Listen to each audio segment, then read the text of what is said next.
Hey, so today I have a philosophical Wednesday, but it will be quite technical.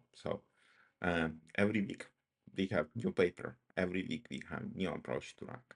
RAG is everywhere. The graph RAG, hybrid RAG, hyperRAG, whatever. And we believe that the RAG will solve all our problems with the LLMs and all the things. But you know, RAG is not enough. So it depends what you're doing. If you build in the AI-powered search, maybe RAG is a good approach. But if you build in the agents or conversational agents or something more complex that interact with the user, RAG is not enough. Because, uh, you know, when we will talk about RAG only, it's really a leak a lot of things. Because right? I will fix my Mac. Um, RAG is not true memory. So RAG allow you to retrieve the documents, retrieve the information, but it's quite statical. Yeah. So if you work with a big amount of data that you want to teach the LLM and give some context, it's a good enough thing. But if you trying to build something complex like the memory system, then RAG is not enough. And memory is not RAG actually, because the human memory is extremely complex, and we not even try to mimic it. But for example, RAG lack a lot of things that our human memory have. So first of all is the episodic context. Yeah, so the information do not live in a isolation. It's not a encyclopedical knowledge. It's always surrounded some facts, always surrounded by the events that they related. Yeah, and some life experience and all other things. So and yeah. So you need to have this episodical memories and context to have the richer interpretation of the facts. Another thing that it's a no ability to build the association because, for example, your semantic memory, you have the packages of the memories that you retrieve together because they semantically close. So if your brain retrieve something about the red, he will retrieve something about the oranges and all of the things. So it's how our brain organized. And usually RAG doesn't have these semantical things. The graph RAG actually could simulate such things, but yeah. Mm, it's still a big work of make this associativity working. So another thing is retrieval without the understanding, and it's the biggest problem. That you could retrieve some documents, you could build some BPM 25 ranking or any other things that rank the information and the relativity, but you still do not understand what you retrieve. And natural language understanding, it's a huge topic itself. Yeah, and the most important thing about the memory, and it's most crucial actually, and it's really where RAX really doesn't work well. That our brain is not about remembering the things. Our brain is more about the forgetting the things. So we are forgetting machines.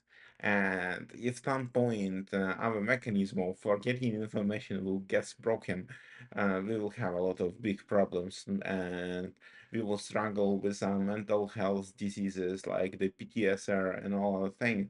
So, and it's what happens with a lot of uh, conversational agents that you have a honeymoon when your information it's relative to your conversations right now, but the more you talk and the more the things change in your life, and if IE memory doesn't have the context of time forgetting and decay functions, then you will have a lot of troubles.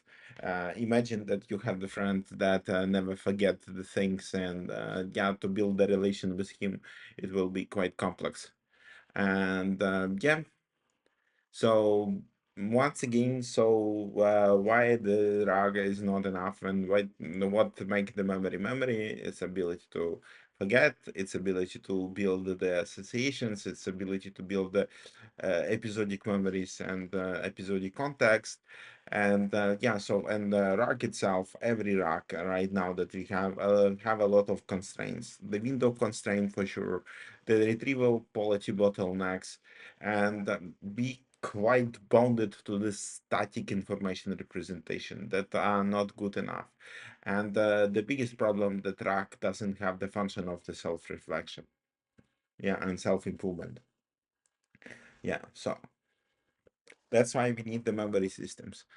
And if we talking about more complex memory, it's what I already mentioned, that association mechanism, for sure. The multimodal structures that maybe even multi-language structures, that different kinds of information on different languages represent the same. So you need to have the rich semantic structure that have really the, understanding of the things.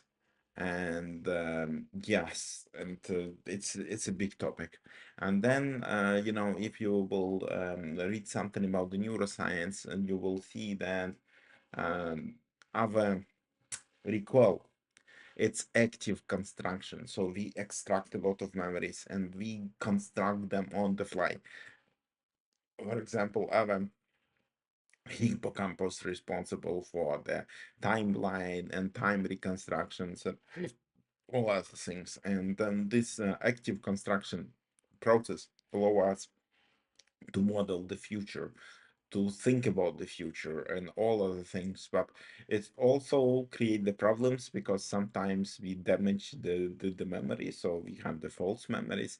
But if you want to build an advanced AI memory system, you need to have the active reconstruction process as same as the adaptive forgetting mechanism.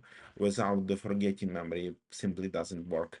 And forgetting goes together with the attention. So the forgetting and attention, we could say that attention could be applied to the rack also to understand what kind of information we want to get. And actually, rack and retrieval actually fit to the same buckets, but still, it's a quite different things. And yeah, so we have a lot of possibilities and a lot of challenges, but I really believe that the memory system should be hierarchical to represent our semantic hierarchical structures. It should be associative, so we need to build the rich semantic associations. It should be event aware, so it's where the event graphs and all the temporal graphs goes to the play. Yeah, and maybe some neurosymbolic approaches will help us to build a better memory and all other things, but RAG is not enough, and it's my main message to you that if you want to build something advanced, think about the memory systems, not the RAGs. So that's all that I was keen to share with you. See you next time.